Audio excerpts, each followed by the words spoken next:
Haifa पर हमले, Iran के हमले हाइफा पर जारी हैं। मेगा अटैक हुआ, क्लस्टर बॉम्ब से निशाना बनाया गया। हाइफा में हमले में 2 लोगों की मौत हो गई और कई लोग घायल बताए जा रहे हैं।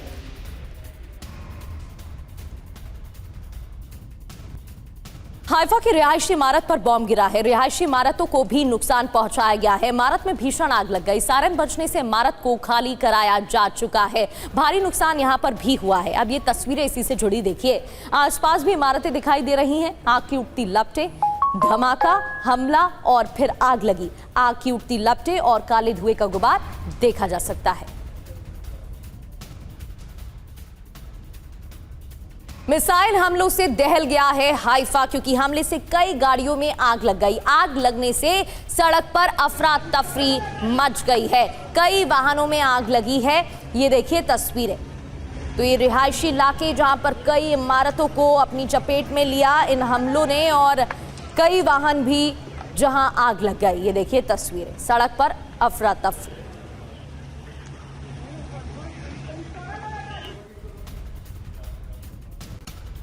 तो इजराइल के हाइफा में ईरान का हमला, एक और अटैक की तस्वीर आपको दिखाते हैं। हाइफा में रिफाइनरी पर ईरान का अटैक, रिफाइनरी पर हमला किया गया है। डिफेंस सिस्टम इस दौरान एक्टिव रहा है। तो डिफेंस सिस्टम ने हमलों को रोकने की कोशिश की, लेकिन कई हमलों को रोकने में नाकाम साबित हुआ डिफेंस सिस्टम, और भारी तबाही इन हमलों के बाद नजर आई। और इधर हाइफा पर ही ईरानी हमले से बड़ी तबाही देखने को मिल रही है। मिसाइल हमले से कई कारें तबाह हो गई। सड़क पर तबाही के निशान देखे गए हैं। ये देखिए तस्वीरें, कई इमारतें मलबे में तब्दील, मलबा इधर उधर बिखरा नजर आया। तो ये दूसरी तस्वीर आपके सामने है, जहां कार क्षतिग्रस्त दिखाई दे रही है। कई वाहनों को नुकसान हुआ है।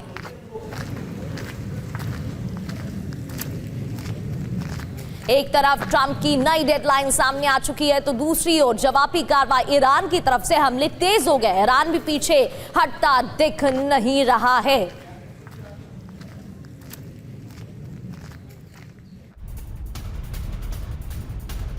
तो हाइफा की ये तस्वीरें आपको दिखा रहे हैं। कई इलाकों में हाइफा में क्लस्टर बॉम्ब से भी अटैक किया गया। ना सिर्फ मिसाइलों से, क्लस्टर बॉम्ब का इस्तेमाल हाइफा में कई स्थानों पर धुएं का गुबार नजर आया है। तो क्या एक नया फेज शुरू हो चुका है जिस तरीके से हमले हो रहे हैं? एक तरफ इजराइल ने बैठक की है बड़े अफसरों के साथ, और क्या ग्रीन सिग्नल का इंतजार इजराइल कर रहा है? अमेरिका ने अल्टीमेटम दिया है। अमेरिका ने कहा है आने वाले वक्त में और भी तबाही मचाएंगे, और ईरान की तरफ से भी हमले तेज हो गए हैं। अब 3 बड़ी खबरें, अहम खबरें टीवी स्क्रीन पर आपके सामने तस्वीरों के साथ। ये देखिए तस्वीरें, इजराइल के हाइफा में ईरान का हमला। हाइफा पर ईरानी हमले से बड़ी तबाही देखने को मिल रही है। कई इलाकों में क्लस्टर बॉम्ब से हमला हुआ है। कई जगहों पर धुएं का गुबार नजर आया है। सड़क पर तबाही के निशान नजर आए हैं। मलबा बिखरा दिखा तो कई वाहन क्षतिग्रस्त हो गए। भारी नुकसान ईरान की तरफ से पहुंचाया गया है।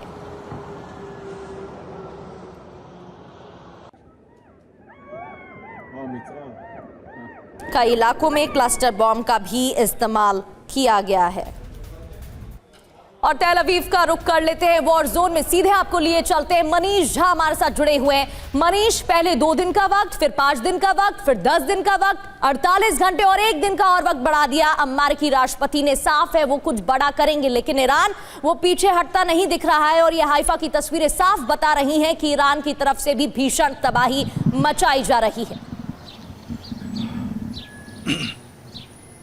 बिल्कुल, देखिए तेल अवीव से लेकर हाइफा तक लगातार ईरान के मिसाइल टारगेट कर रहे हैं। और हाइफा में तो एक बिल्डिंग में डायरेक्ट मिसाइल ने हिट किया, जहां पर दुर्भाग्यवश 4 लोग उस बिल्डिंग में थे, और इसीलिए वो उस बिल्डिंग के मलबे में दब गए, जिसमें से 2 बॉडी अब तक निकाली जा चुकी है। 2 और लोगों के मलबे में होने की बात है, जिसको निकालने की कोशिश चल रही है। लेकिन ये मसला केवल एक हाइफा की बिल्डिंग का नहीं था, बल्कि उसके बाद भी लगातार हिजबुल्लाह और ईरान दोनों की तरफ से हमले होते रहे और जिसका परिणाम ये हुआ कि रात में हमने देखा कि सिलसिलेवार तरीके से कि कैसे 10 मिनट के अंदर तीन बार सायरन बजे और तीन बार हमने केवल तेल अवीव के आसमान में कई मिसाइलों के आने को देखा। वहीं दूसरी तरफ हाइफा में क्लस्टर बम के इस्तेमाल की वजह से जब उसे इंटरसेप्ट किया गया है अभी थोड़ी देर पहले, तो उसके बहुत सारे टुकड़े गिरे जिसके वीडियो आपने भी दर्शकों तक दिखाए ही कि कई जगह पर आग लगी है, कई गाड़ियों को नुकसान पहुंचा है, कई प्रॉपर्टीज़ को डैमेज हुआ है।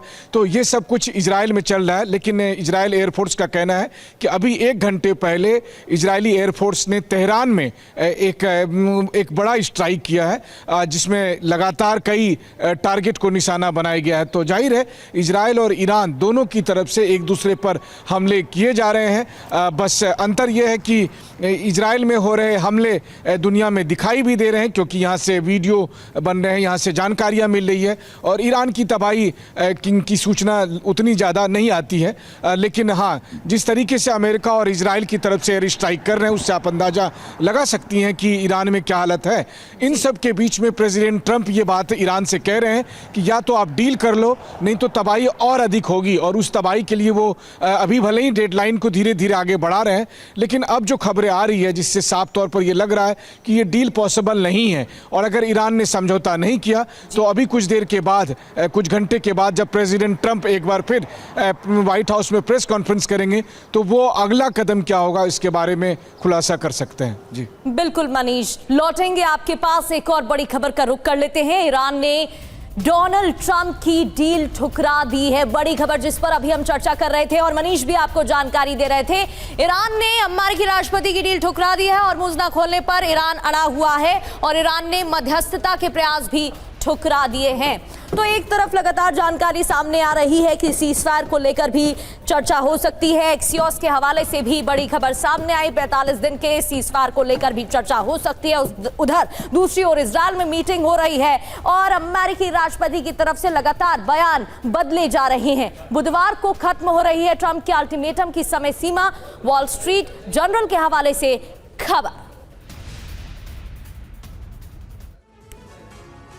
मुस्तबा का हॉर्मूज हट, ईरान ने अस्थायी युद्ध विराम के बदले हॉर्मूज खोलने का प्रस्ताव ठुकरा दिया है, जिसको लेकर अमेरिकी राष्ट्रपति की तरफ से कई बयान आ चुके हैं।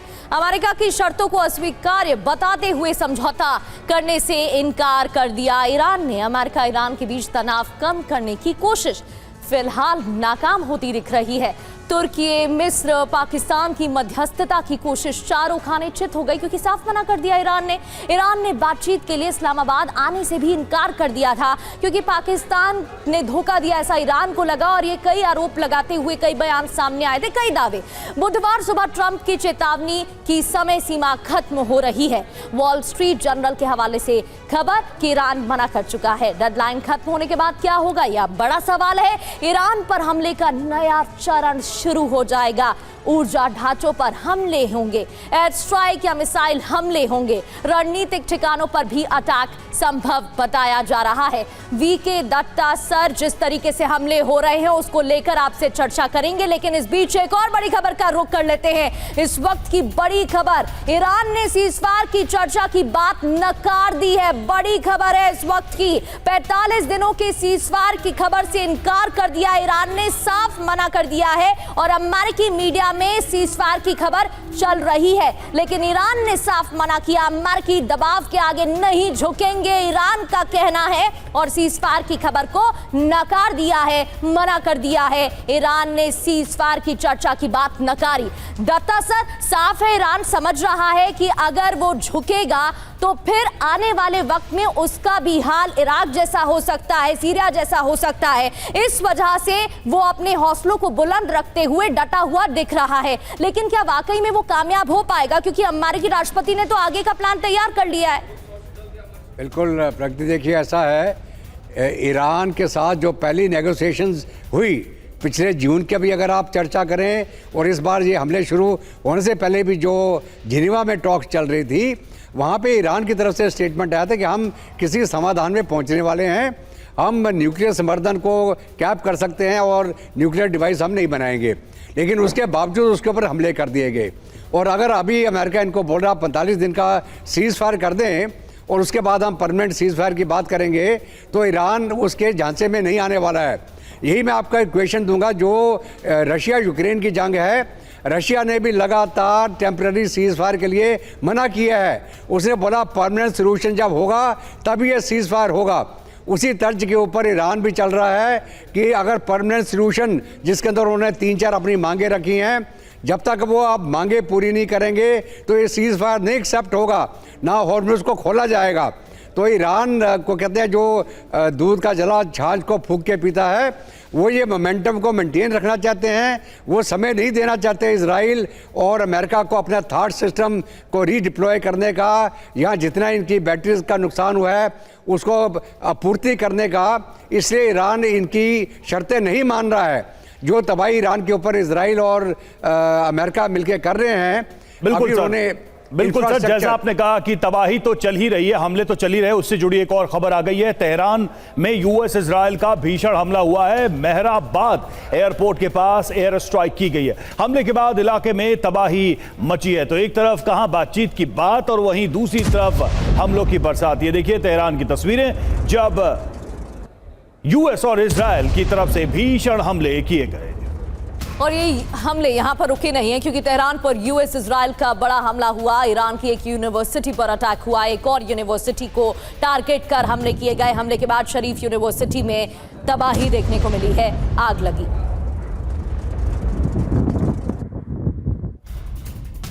इधर इराक के सुलेमानिया में ईरान का भीषण हमला, मिसाइल हमलों से दहल गया सुलेमानिया। रिहायशी इलाके में जोरदार धमाका।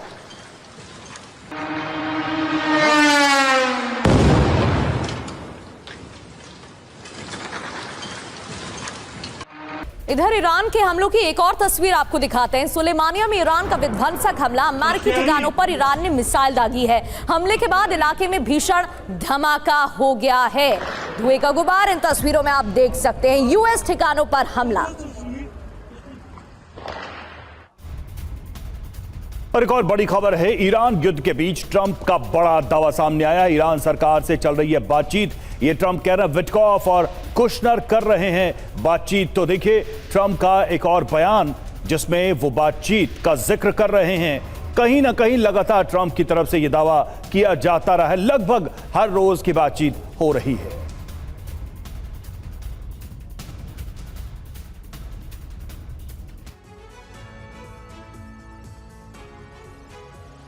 तो ईरान में फंसे ट्रंप, डील अब आखिरी रास्ता क्या है, ये तमाम सवाल खड़े हो रहे हैं। तेल पर कब्जे के लिए डोनाल्ड ट्रंप की डील डिप्लोमेसी सामने आ रही है। ट्रंप ने दावा किया ईरान से डील की अच्छी संभावना है।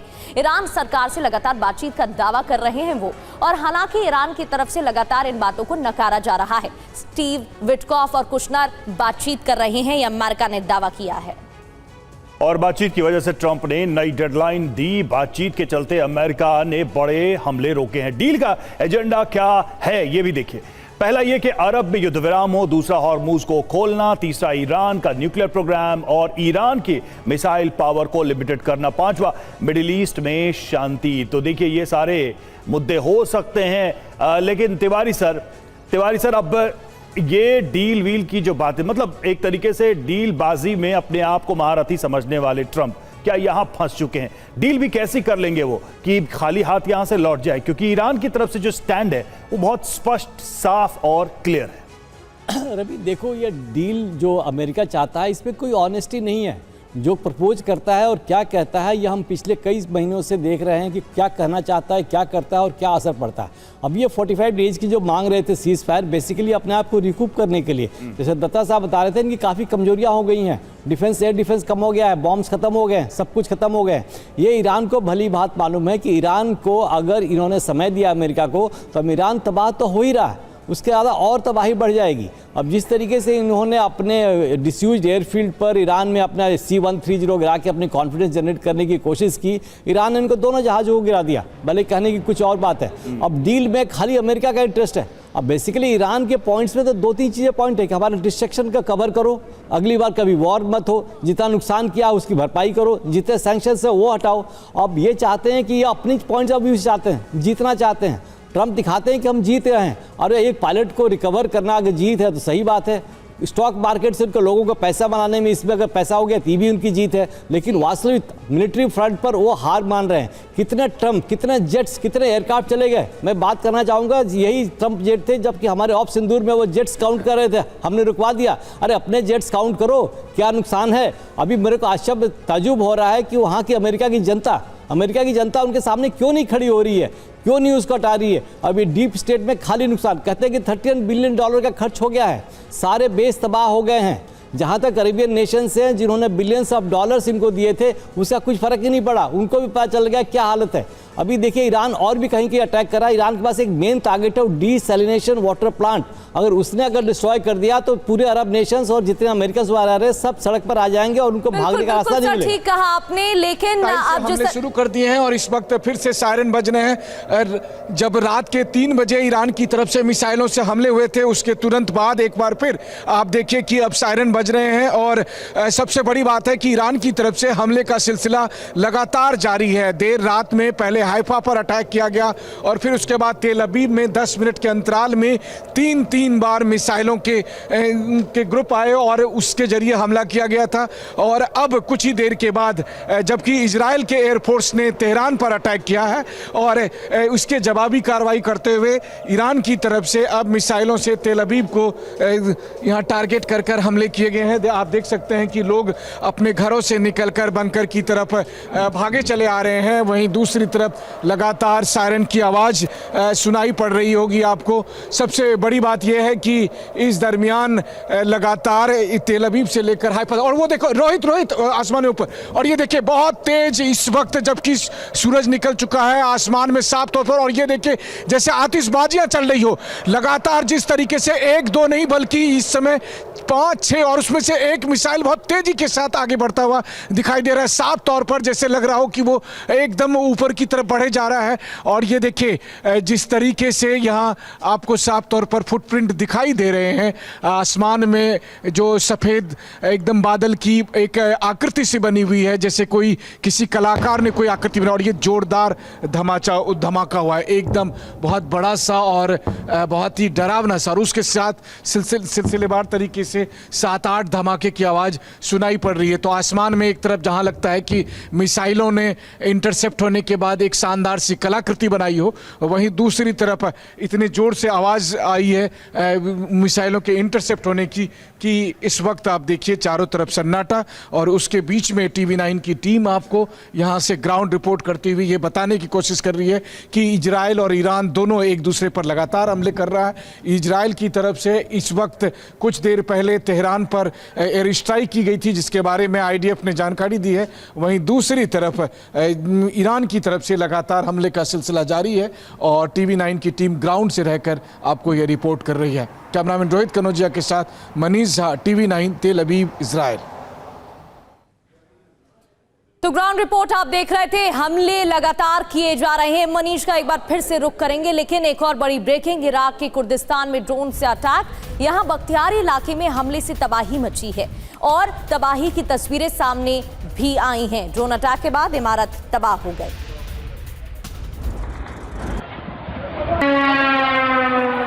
और इधर इराक के एरबिल में ईरान का हमला, अमेरिकी काउंसलेट को निशाना बनाकर हमला किया गया। काउंसलेट की इमारत के पास मिसाइल गिरी है। ईरान ने इजराइल पर मिसाइल अटैक किया है। तेल अवीव और आसपास के इलाकों में हमले किए गए हैं। मिसाइल हमले से दहला इलाका। ये देखिए तस्वीरें। डिफेंस सिस्टम रहा एक्टिव, लेकिन कई हमलों को रोकने में नाकाम। और आज रात 10:30 बजे ट्रंप की प्रेस कॉन्फ्रेंस, जी हां, नई डेडलाइन देने के बाद पहली बार प्रेस कॉन्फ्रेंस ट्रंप की, हॉर्मुज़ को लेकर बड़ा ऐलान कर सकते हैं ट्रंप। पहले ईरान की डेडलाइन 24 घंटे और बढ़ाई थी।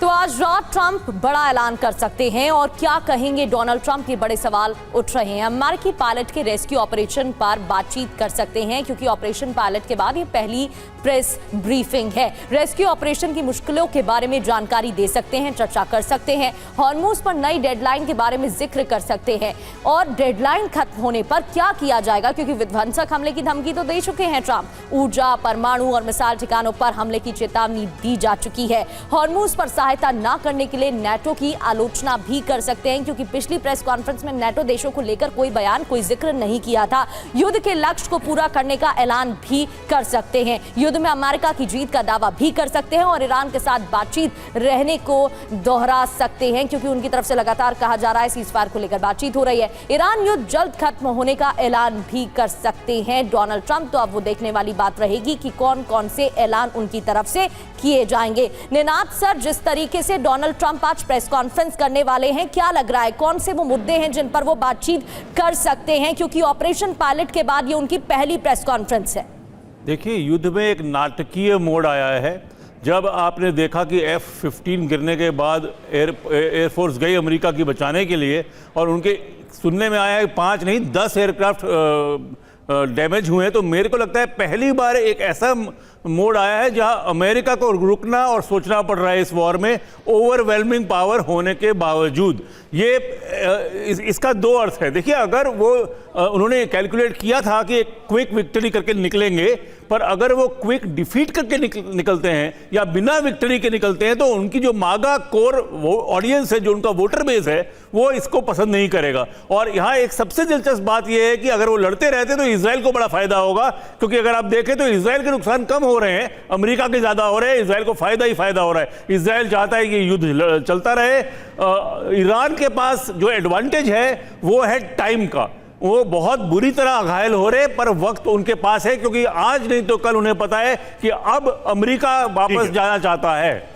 तो अब देखना यह है कि वक्त अमेरिका के पास, इजराइल जो ईरान के पास है वो जीतता है या दायरा जो अमेरिका के पास है वो जीतता है। मुझको ऐसा लग रहा है कि अभी भी अमेरिका जारी रखेगा ये लड़ाई। अमेरिका शायद तब तक जारी रखे जब तक वो खार्ग आइलैंड या किसी को अपने और सर दोनों स्थितियों में अमेरिका को नुकसान तो दिखाई दे रहा। अगर वो विड्रॉ करते हैं तो जैसा आपने मागा वाली बात कही, ट्रंप की इमेज, अमेरिका की इमेज और आर्मी की जो इमेज है उसको नुकसान। अगर रुकते हैं तो रुकने का अंजाम तो हम देख ही रहे हैं कि आप वॉर में हैं तो आपको नुकसान उठाना ही पड़ेगा। आपने जिक्र भी किया कि कैसे उनके एक के बाद एयरक्राफ्ट जो हैं वो नुकसान में गए हैं। और देखिए, हॉर्मुज नहीं खोलने से ईरान पर ट्रंप भड़के, ट्रुथ सोशल पर गाली देते हुए लिखा हॉर्मुज खोलो, हॉर्मुज नहीं खुला तो ईरान को नरक बना देंगे, ईरान पर ऐसे हमले करेंगे जो पहले कभी नहीं हुए। मंगलवार को ईरान में पावर प्लांट डे और ब्रिज डे होगा।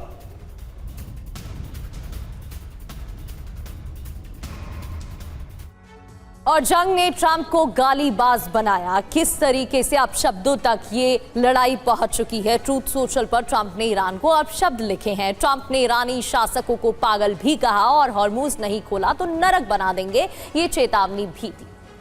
और आगे लिखा पावर प्लांट पुलों पर हमला करेंगे और साथ ही जो शब्द थे वो बहुत ही ज्यादा आपत्तिजनक थे। क्यों झल्ला है ट्रंप? तो ट्रंप पर हॉर्मुज खोलने का दबाव है, ईरान पर दबाव काम नहीं कर रहा है। कई सहयोगी देशों ने हाथ पीछे खींच लिए हैं। दिन गुजरने के साथ तेल कीमतें भी बढ़ती जा रही हैं। तेल कीमतों का असर अमेरिका पर पड़ता दिखाई दे रहा है। तो ये स्थिति है और साफ दिखाई दे रहा है दत्ता सर कि ये झल्लाहट, ये बेचैनी, ये जो एक राष्ट्रपति का पद है और उस पर बैठा आदमी इस तरह की भाषा का इस्तेमाल कर रहा है, किस मुंह से या किस हैसियत से या किस नैतिक बल से अब वो कहें कि भाई ईरान आओ हमसे बात करो, जब आप दुनिया के सामने उसको बेइज्जत कर रहे हैं, आप गाली दे रहे हैं। बिल्कुल रवि, ऐसा है कि जो एक नेशनल लीडर होता है या इंटरनेशनल छवि का लीडर होता है वो बहुत कम स्टेटमेंट देता है और उसके जो नीचे के जो ऑपरेशनल कमांडर्स होते हैं या डिफेंस रिलेटेड जो लोग होते हैं वही बयान देते हैं। यहाँ पर देखिए आप रोज़ सुबह उठता और अपने ट्वीट चालू कर देता है। ये कौन सा विश्व का नेता ऐसा करता है? आप अगर यही उदाहरण भारत में लें तो क्या मोदी साहब उठ के रोज़ ट्वीट करते हैं किसी बात के बारे में? वो अपना संयम कायम रखते हैं। और जब लेकिन सर बात तो अब तो बहुत स्तर नीचे चला गया है ना। ट्वीट करना या अपनी बात रखना अलग है, लेकिन जिस तरह के अब्यूसिव लैंग्वेज को इस्तेमाल करते हुए एक नेशन, एक कंट्री और उसकी लीडरशिप को वो नोशन दे रहे हैं इस तरह का, सवाल यह है कि वो देश आपसे बात ही क्यों करेगा? बिल्कुल, इनकी फ्रस्ट्रेशन जाहिर है। जो इन्होंने सोचा था वो हुआ नहीं, और अभी ये फंस चुके हैं कि अब अपनी इज्जत बचा के हम कैसे निकले ईरान से। ईरान अगर स्टे करता है, लगातार युद्ध को खींचता रहता है और उसके ऊपर सिलेक्टिव जो उसके मित्र देश हैं उनके टैंकर्स को जाने देता है, औरों को रोक के रखता है, तो ये पूरा जो विश्व के ऊपर जो एक संकट पैदा किया है, एनर्जी क्राइसिस। अभी आप देखेंगे कि पूरे यूरोप और नेटो के देशों ने तकरीबन किनारा कर लिया अमेरिका से। वो डायरेक्ट नेगोशिएशन कर रहे हैं ईरान के साथ। वो नहीं चाहते कि उनका जो ऊर्जा का जो आपूर्ति का है वो अमेरिका के चक्कर में आने से ना फंस जाए वो। तो वो अपना डील कर रहे हैं। आपने देख लिया एयर स्पेस बंद कर दी बहुत सारे नेटो के मुल्कों ने। इनको ओवर फ्लाइट देना मुश्किल हो रहा है, इनके लॉजिस्टिक सपोर्ट देना इनको मुश्किल हो रहा है अमेरिका को। तो किसी जंग के अंदर आप लॉजिस्टिक सपोर्ट अगर नहीं दे पाएंगे अपनी फोर्सेस को तो एक बहुत बड़ा मुद्दा पैदा हो जाता है। वो लोग जो फौज में हैं या जिनको इस चीज़ का एक्सपीरियंस है कि अगर मैं यहीं भारत की बात करूं, लेह लद्दाख के इलाके में लॉजिस्टिक सपोर्ट देने के लिए 6-6 महीने लगते हैं हमको एडवांस विंटर स्टॉकिंग करने के लिए। और ये तो अगर इतना बड़ा इंटरनेशनल ऑपरेशन चला रहा है जिसमें कि आपने बाय एयर बाय सी आना है, आप कहाँ से लॉजिस्टिक सपोर्ट देंगे आप? तो ये बहुत बड़ा मुद्दा बन गया अमेरिका के लिए। अमेरिका को इस जंग के अंदर कायम रहने के लिए बहुत भारी खर्चा उठाना पड़ेगा। अगर ये जंग को अपने टर्म पे नहीं ख़त्म कर पाए, इनका जो रुतबा है पूरे मिडिल ईस्ट में ख़त्म हो जाएगा और एक तरह से नया वर्ल्ड ऑर्डर कायम होने के कगार पे आने वाला है। तो ये हम सब कुछ देखेंगे आने वाले दिनों में कि दुनिया के अंदर ये जो इक्वेशंस है कैसे बदली होंगे। इसके अंदर रूस बैठ के देख रहा है, चाइना बैठ के देख रहा है, नॉर्थ कोरिया तो बोल ही रहा है ईरान को आप न्यूक्लियर बम बना लीजिए, आपके पास न्यूक्लियर डिवाइस होगा तो आपके ऊपर हमले नहीं होंगे।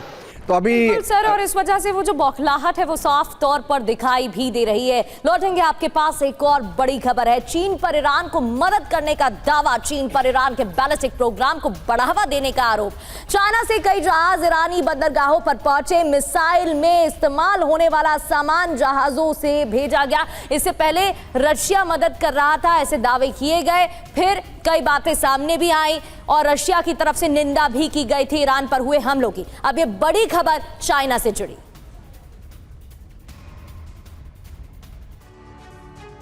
तो देखिए, ईरान को चीन कर रहा है मदद। चीन पर ईरान के बैलिस्टिक प्रोग्राम को बढ़ावा देने का आरोप है। इस महीने चीन से कई जहाज ईरानी बंदरगाहों पर पहुंचे। जहाजों में सोडियम परक्लोरेट की खेप लदी हुई थी और अमोनियम परक्लोरेट का प्रमुख घटक है सोडियम परक्लोरेट। इसके अलावा बैलिस्टिक मिसाइलों में अमोनियम परक्लोरेट का इस्तेमाल भी किया जाता है और 800 मिसाइलों के लिए सोडियम परक्लोरेट की खेप पहुंचाई गई है। तेल के बदले सामान डील के तहत चीन ने सामान यहां पर भेजा है, यानी कि मदद की है। और मनीष हमारे साथ जुड़े हुए हैं, सीधे चलते हैं उनके पास। मनीष, एक बात तो बहुत साफ हो गई है इस पूरे जंग में कि भाई ये जंग इतनी आसानी से, जितनी आसानी से सब सोच रहे थे, ये कंक्लूड होने वाला नहीं है। इजराइल का इसमें क्या रोल रहेगा, क्या स्टेक रहेगा इस वॉर को खत्म कराने में? क्योंकि सभी हमारे जितने भी एक्सपर्ट हैं वो भी मानते हैं कि ये जंग अगर जारी रहती है तो सबसे ज्यादा फायदा अगर किसी को हो रहा है तो वो इजराइल को हो रहा है। क्या वाकई में ऐसा है?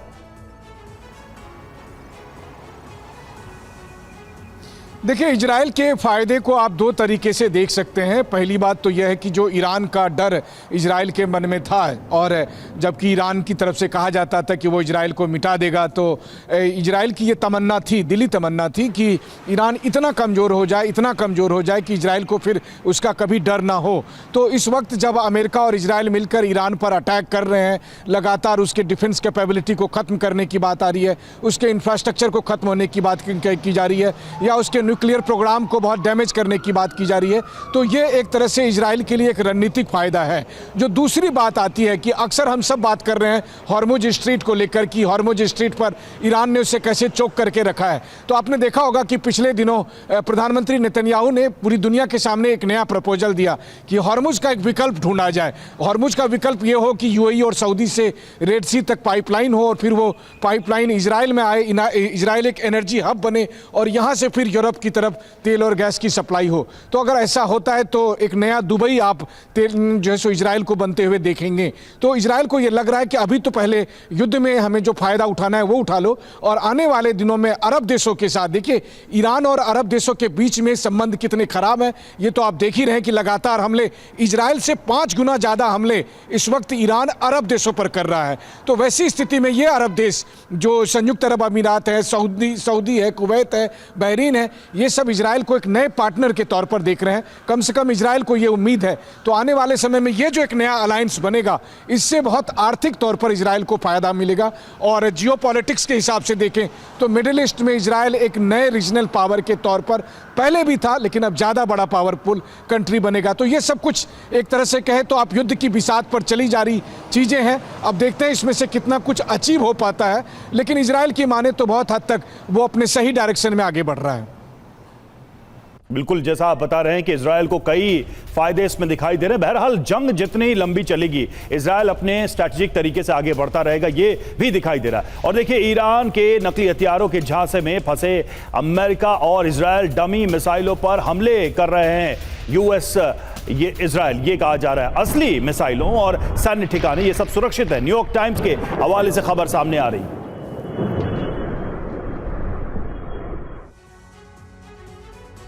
तो यहाँ ईरान के डमी हथियारों का कमाल भी दिख रहा है। यूएस इजराइल कंगाल होते भी नजर आ रहे हैं। इकोनॉमिकली भारी नुकसान। खबर क्या है? नकली मिसाइलों और डिकॉय का उपयोग हो रहा है। यूएस इजरायली सेना को लक्ष्य की पहचान में परेशानी आ रही है ऐसे, और नकली टारगेट को असली समझकर हिट कर देते हैं कई दफा।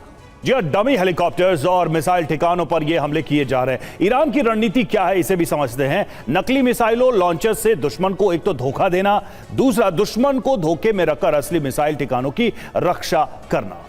रणनीति का असर क्या होगा ये भी जान लेते हैं। अमेरिका इजराइल के महंगे हथियारों की बर्बादी। अमेरिकी दावे के मुताबिक ईरानी मिसाइल पावर को नुकसान नहीं होगा और इस वजह से इस रणनीति का इस्तेमाल किया जा रहा है।